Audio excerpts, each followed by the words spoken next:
देवाला वंदन करते, घंटाळी मातेला वंदन करते आणि आपल्याविषयी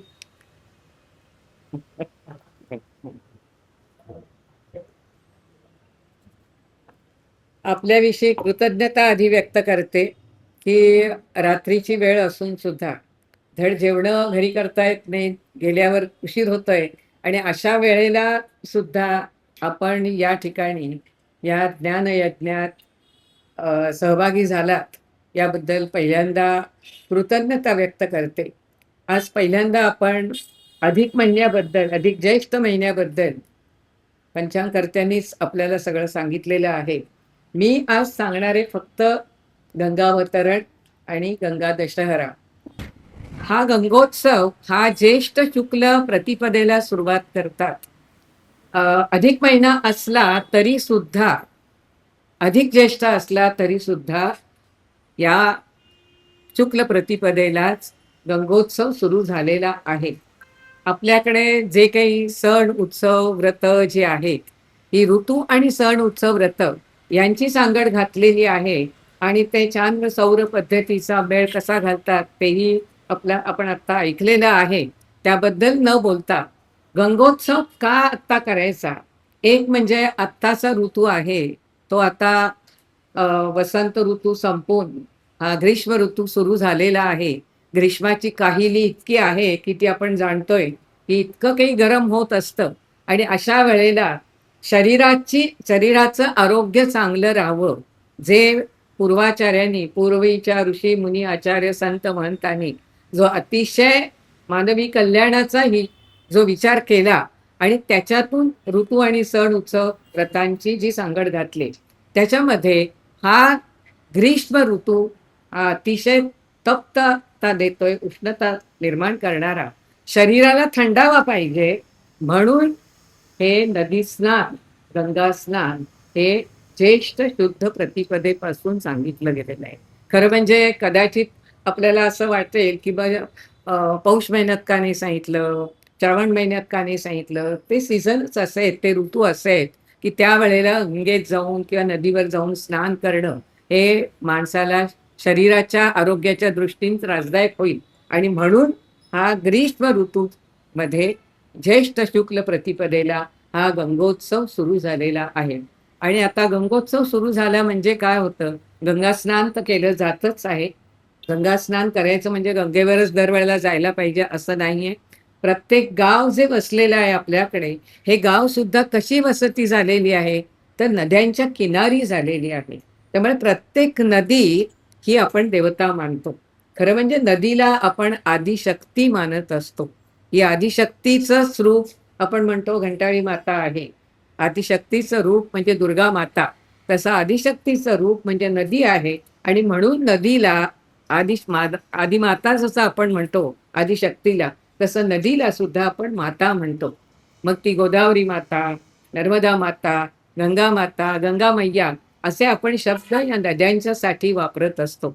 आणि म्हणून ज्या ज्या वेळेला आपण नदीचं पूजन करतो ते आवर्जून या गंगा दशहरा या 10 दिवसात करत असतो. गंगेचं पूजन केलं जात असतं.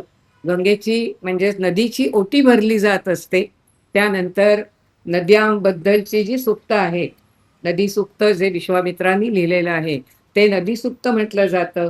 गंगेची आरती असते, गंगेची स्तोत्र आहेत. आदिशंकराचार्यांनी गंगाष्टक लिहिलेलं आहे, गंगा स्तोत्र लिहिलेलं आहे. तेव्हा अशा तऱ्हेने गंगेचं पूजन केलं जातं. गंगेला आपण का पवित्र मानतो? तर या नदीमध्ये स्नान केल्यानंतर आपली पापं नाहीशी होतात असं आपलं मन आपल्याला सांगत असतं. म्हणून ते पूजन करतो आणि हे पूजन करत असताना प्रथम आपण ज्यावेळेला धार्मिक विधी असतो त्या धार्मिक विधीला सुद्धा पहिला गणेश पूजन झालं की त्यानंतर कलश पूजन करतो. त्या कलशाचं पूजन झालं की त्यातलं जे पाणी आहे ते पवित्र झालं म्हणजे मग ते सगळ्या पूजा जे काही पूजेची सगळी काही साधनं आहेत त्याच्यावर आपण सिंचन करत असतो आणि त्याच पाण्याने त्यानंतर आचमन वगैरे केलं जात असतं कारण ते पवित्र आहे म्हणून. तर अशा रीतीने आपण गंगेचं म्हणजे नदीच्या पाण्याचं हे आपण नेहमीच तिला पवित्र मानतो कारण हे पाणी हेच आपल्याला जीवन देत असतं. पशु पक्षी प्राणी, आपण माणसं आणि झाडं वेली काही असू दे, पण ह्या सगळ्यांसाठी पाण्याचा उपयोग होत असतो आणि म्हणून पाणी अतिशय महत्वाचं असतं. आता हे ज्यावेळेला गंगोत्सव आपण करत असतो, त्यावेळेला नुसतं फक्त गंगा पूजन करून चालणार नाहीये.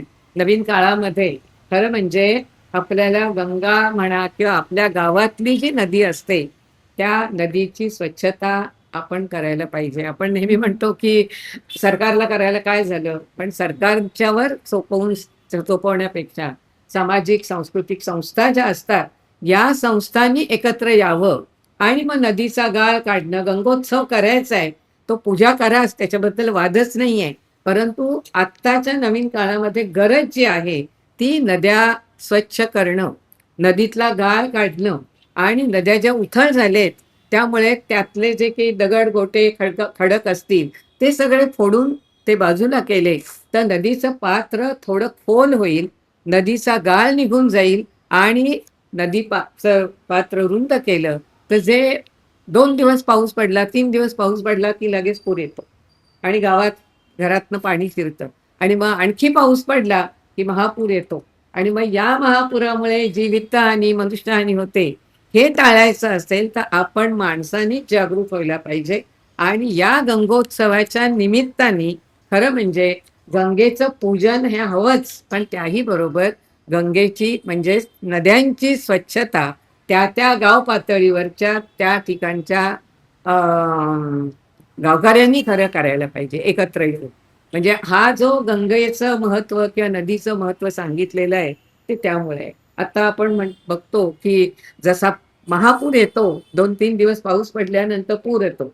तसं जानेवारी, फेब्रुवारी होतंय, तो नद्या आटतात आणि पाण्याचा दुष्काळ. हे का होतं? पूर्वी इतकं होत नव्हतं. हे आता फारच होतं कारण नद्या उथळ झालेत आणि म्हणून या गंगोत्सवाच्या निमित्ताने आपण ही स्वच्छता करण्यासाठी म्हणून जर का सगळ्या संस्था एकत्र येऊन जर काम करायला लागल्या, तर थोडासा तरी जी काही समस्या आहे, ती थोडीशी समस्या पुराची आणि तितकंच नद्या आटण्याची दोन्ही कमी होऊ शकते. गंगोत्सवालाच गंगावतरण असंही म्हणतात. अवाधिक तृ अवतरती म्हणजे खाली येणे. हे गंगावतरण म्हणजे गंगा खाली येते. खाली आली म्हणजे काय?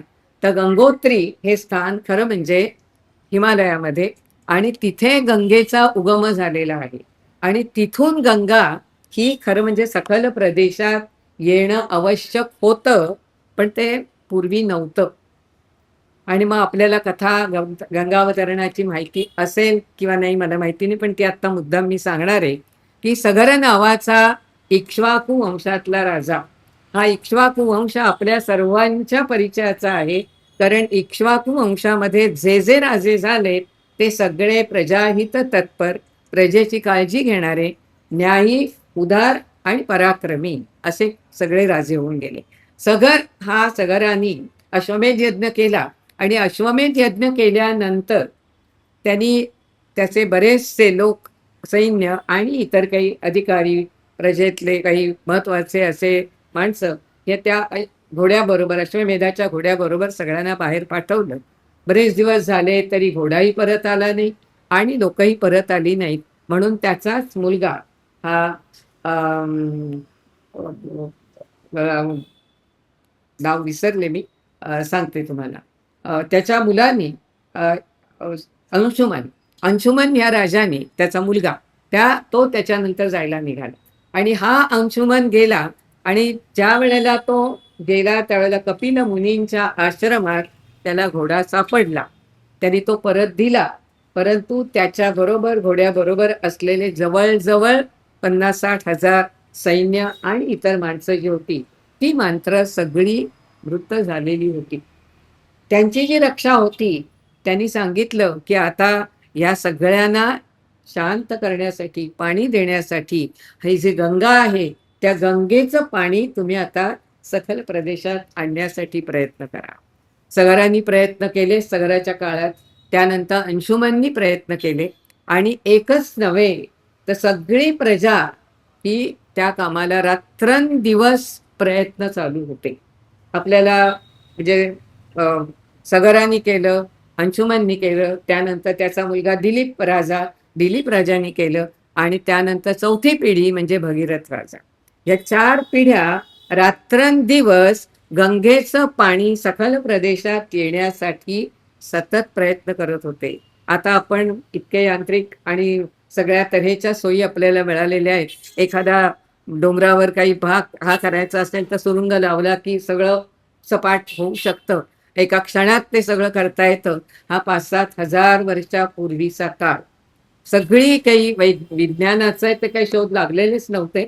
परंतु असा काळ असताना हाताने दगड फोडणं, जे काही साधन त्यांना मिळालेलं असेल, त्या साधनाच्या साहाय्याने त्यांनी ते दगड वाटेमधले असलेले फोडले. आपल्याला काही वर्णन जे आपण ऐकतो, की शंकराच्या जटेमधून अ, गंगा खाली आली. त्यानंतर जन्नू ऋषींच्या आश्रमातून ती खाली आली. हे शंकराची जटा ह्याचाच अर्थ काय? तर हिमालयामध्ये असलेली जी झाडं झुडपं इतकी काही प्रचंड आणि घनदाट अशी, की ज्या ठिकाणाहून आणि खडक, ज्या ठिकाणाहून पाणी खाली येणं शक्य नव्हतं. मग ते सगळं बाजूला करणं आणि पाण्याला वाट करून देणं, हे काम ह्या 4 पिढ्यांनी केलेलं आहे. सगर राजा, सगराचा पुत्र अंशुमन, अंशुमनचा पुत्र दिलीप राजा आणि दिलीपाचा पुत्र भगीरथ राजा. या 4 पिढ्यांनी आपल्याला माहिती आहे की इक्ष्वाकू वंशामध्ये आणखी दिलीपाचा पुत्र रघु हा अतिशय उदार आणि त्यामुळे ह्या इक्ष्वाकू वंशाला रघुवंश म्हणायला लागले. रघुचा मुलगा त्यानंतर अजयचा मुलगा दशरथ आणि दशरथाचे मुलगे राम, लक्ष्मण, भरत, शत्रुघ्न, म्हणजे हा सगळा जो काही इक्ष्वाकू कुळ जे आहे, वंश आहे, यांनी प्रजेसाठी, प्रजेच्या कल्याणासाठी, मानवाच्या कल्याणासाठी फार मोठी कामं केलेली आहेत. आपण श्रीरामाचा अवतार ज्यावेळेला बघतो आणि श्रीरामाचं चरित्र बघतो, त्यावेळेला श्रीरामाने त्या काळातला आतंकवाद नाहीसा होण्यासाठी कितीतरी दुष्ट राक्षसांना मारलेला आहे. आपल्याला तो इतिहासही माहिती आहे. ह्या बाकीच्या लोकांनी, त्याच्या अगोदरच्या लोकांनी, रघुराजा तर किती उदार, त्या उदार असा की असेल नसेल ते म्हणजे युद्ध करायचं आणि आणलेलं सोनं नाणं काय जे असेल ते सगळं प्रजेला वाटून टाकायचं. आणि अशा तऱ्हेने रघुराजा हा तर उदार राजा, शूर वीर तर सगळेच होते. म्हणून त्या इक्ष्वाकू कुळाला रघुवंश म्हणायला लागले. तेव्हा या इक्ष्वाकू वंशाने गंगा ही खाली अगदी म्हणजे शंकराच्या जटा म्हणा, म्हणजे त्याला ज्याला झुडपं, झाडं, झुडपं आणि खडक हे सगळे फोडून काढले. त्यानंतर जन्नू ऋषींचा आश्रम, त्या आश्रमामध्ये पाणी शिरलं, त्यामुळे तेही रागावले, पण तिथून सुद्धा वाट काढून ते खाली सगळं पाणी येईल अशा रीतीने सपाट प्रदेशापर्यंत आणलं. आणि मग ही जे हरिद्वार, ऋषिकेश, प्रयाग, वाराणसी ही जी शहरं त्यानंतर निर्माण झालेली आहेत. कारण आपल्याकडे जी जी वस्ती झालेली आहे ती नद्यांच्या दोन्ही काठांवरनं वस्ती झालेली आहे. आणि मग ह्या गंगेच्या पाण्यामुळे इक्ष्वाकू वंशातले सगळे जे कोणी काही त्या अश्वमेध यज्ञाच्या वेळेला मृत झालेले आणि जी प्रजा, त्या सगळ्यांना पाणी मिळालं आणि ते शांत झाले. आणि त्यानंतर हा संपूर्ण सगळा गंगावतरण हा जो आपण त्याला म्हणतो, ते गंगेचं हे जे कार्य, त्यामुळे आपल्याला त्यानंतर दिसून येते की गंगा ही सतत वाहती राहते आहे आणि गंगा ही सागराला जाऊन मिळते. ह्या सगळ्या ज्या छोट्या मोठ्या नद्या आहेत त्या सगळ्या गंगेला मिळतात आणि त्या सगळ्या सागराकडे जात असतात. आणि असं हे गंगावतरण, आणि हे आपल्याला कदाचित माहिती असेल किंवा नसेल, म्हणून मी मुद्दाम, कारण ह्या उत्सवाला गंगोत्सव जसं म्हणतात तसं गंगावतरण म्हणतात आणि गंगा दशहरा सुद्धा म्हणतात. आता हे गंगा दशहरा का म्हणायचं? हरती म्हणजे हरण करणे, नष्ट करणे. मग आता दशहरा म्हणजे 10 गोष्टींचा नाश करायचे.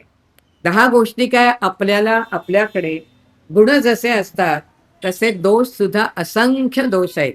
आता आपल्याला सांगितलेच त्यांनी काही की हे नाहीसं करायचंय, ते काढून टाकायचंय. तसे आपले जे दोष आहेत या गंगोत्सवाच्या निमित्ताने आपल्याला माहीत असलेले किंवा माहीत नसलेले सुद्धा असे दोष आपण काढून टाकायचे आहेत. मग आपले दोष कोणते असतात? एक म्हणजे अहंभाव असतो, की मी केलं.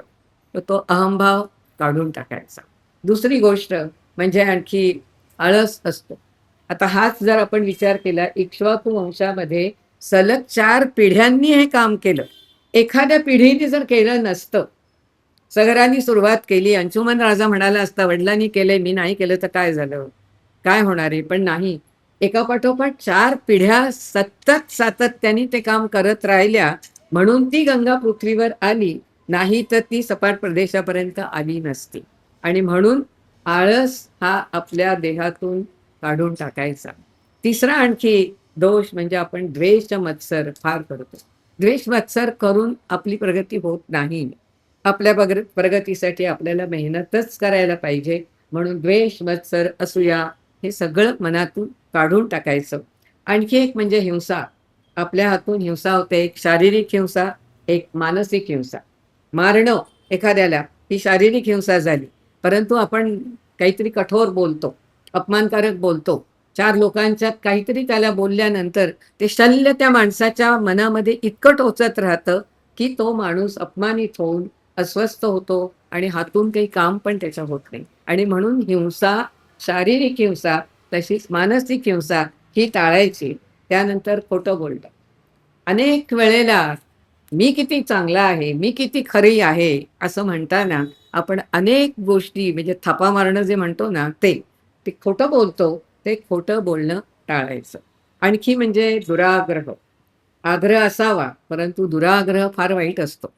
तर त्यामुळे त्या दुराग्रहामुळे अनेक वेळेला मी म्हणेन तसंच झालं पाहिजे.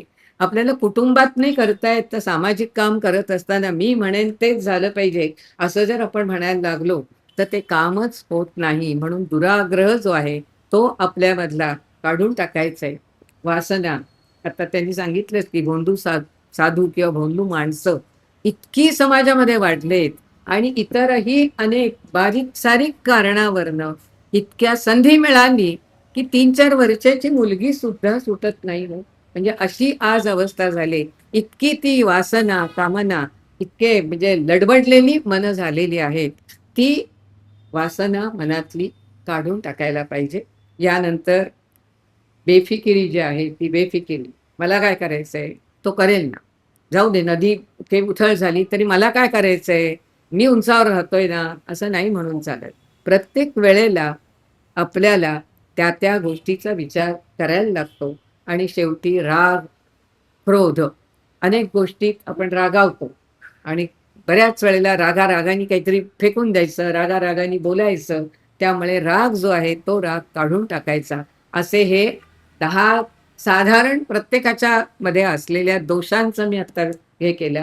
ह्याही पेक्षा असंख्य दोष आपल्याकडे असतात, परंतु ते काढले जात नाहीत.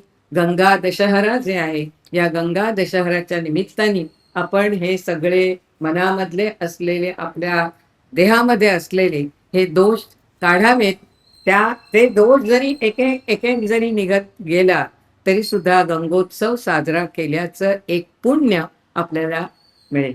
गंगेमध्ये, नदीमध्ये स्नान केलं, की पाप नाहीसं होतं. 9:15ला संपवायचंय, 5 मिनिटं जास्त झालेत, पण तरी आणखी 2 मिनिटं मी घेते.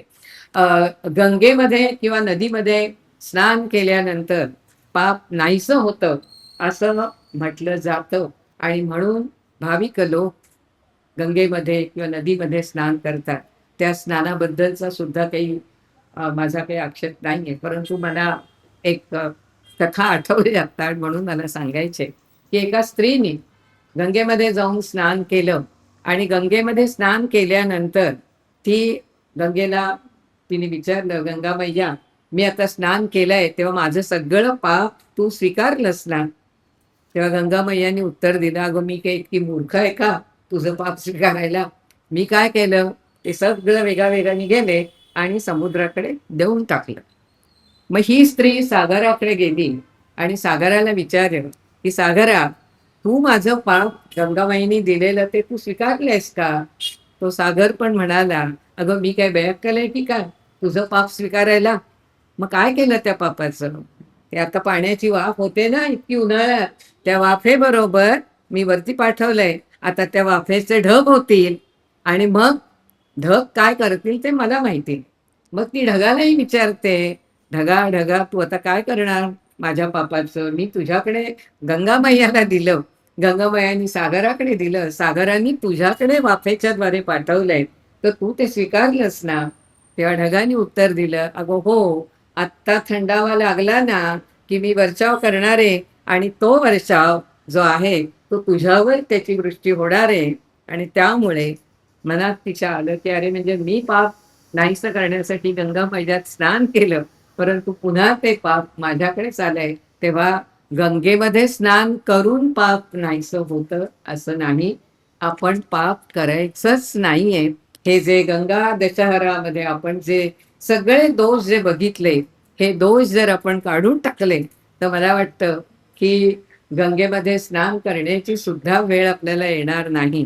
मग आपण नुसतं जरी जय गंगे भागीरथी असं म्हणून घरात जरी स्नान केलं तरी ते गंगेचंच पाणी, पाणी जे आहे आपल्याला मिळतं ते नदीचं पाण्याचीच सगळी नळामधनं येत असतं.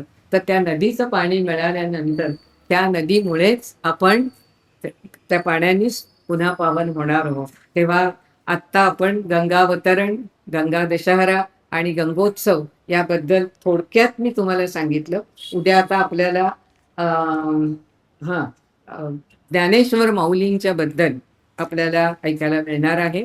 आणि परवाच्या दिवशी वसिष्ठ ऋषी, विश्वामित्र ऋषी आणि यांचं मनोमिलन झाल्यानंतर अ, रामराज्याची कशी स्थापना झाली, तो सगळा विषय थोडा मोठा होणार आहे, पण तरीसुद्धा आपण 8ला सुरुवात करूया, म्हणजे तो विषय 9:15 पर्यंत आपल्याला थांबवता येईल. तेव्हा आज आपण या ठिकाणी आलेले आहात. आजच्या या पहिलं ज्ञानसत्र प्रश्न असतील. हां, काही प्रश्न असले तर विचारा चालेल. आपण ह्या ज्ञानसत्रात सामील झालेले आहात. असेच 10 दिवस या आणि हे विविध विषय जे आहेत, त्या विविध विषयांची आपल्याला माहिती करून घ्या. शंका काही असल्या तर विचारायला हरकत नाही.